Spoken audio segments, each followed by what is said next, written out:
Jobs that Apple does becomes an event. There's an air of mystery, there's a hype, there's a build-up, and then extreme coverage once it happens.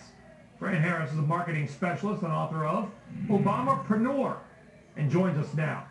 Fran, I mean, it seems to me, if you look at the success of Apple, that it's just smart marketing and smart business by Barack Obama.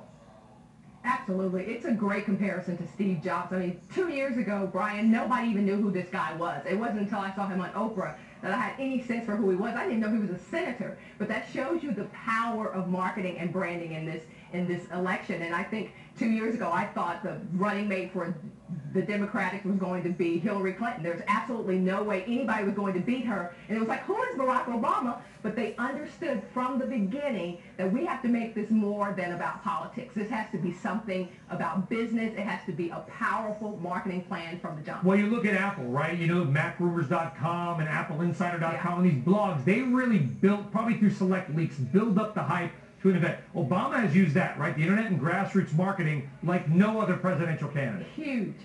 Huge, huge, huge. I say there's three things that are really important in this election. Minorities, Generation Next, and the internet, and not necessarily in that order, but you cannot deny the power of the internet. From the beginning, we saw Barack Obama's videos on YouTube. We saw his MySpace page. He got it.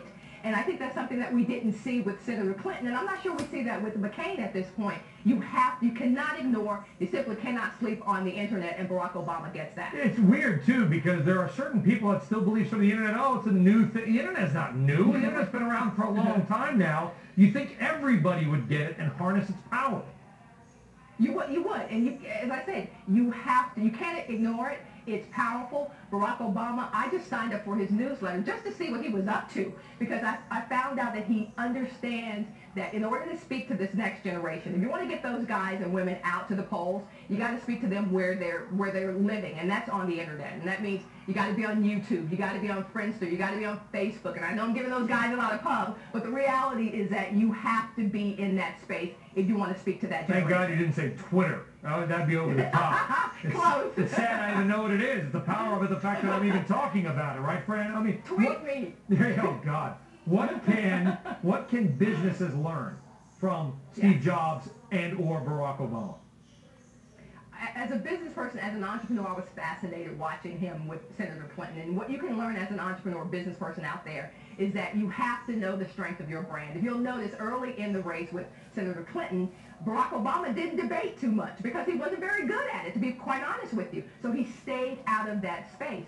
He understood that he was charismatic. He had a great propensity for connecting with people. So what did we see him do? We saw him in live audiences where he could galvanize people all day long. As a brand, you have to know what your strengths are, and that's just one of the things. Then the second thing is that you can never underestimate the power of your opponent. Never. I'm an athlete, Olympic-level athlete, NCAA champion, and I know that as much as I was a great player, we never were encouraged to just completely deny the power of our opponents, and I think that's what he has to take. They'll put it up in the locker room, right? They'll use it as a motivational tool. The Giants are soft, or the Patriots are soft, right? You know, there you go. All right, Fran Harris, good stuff. We appreciate it. Thank you.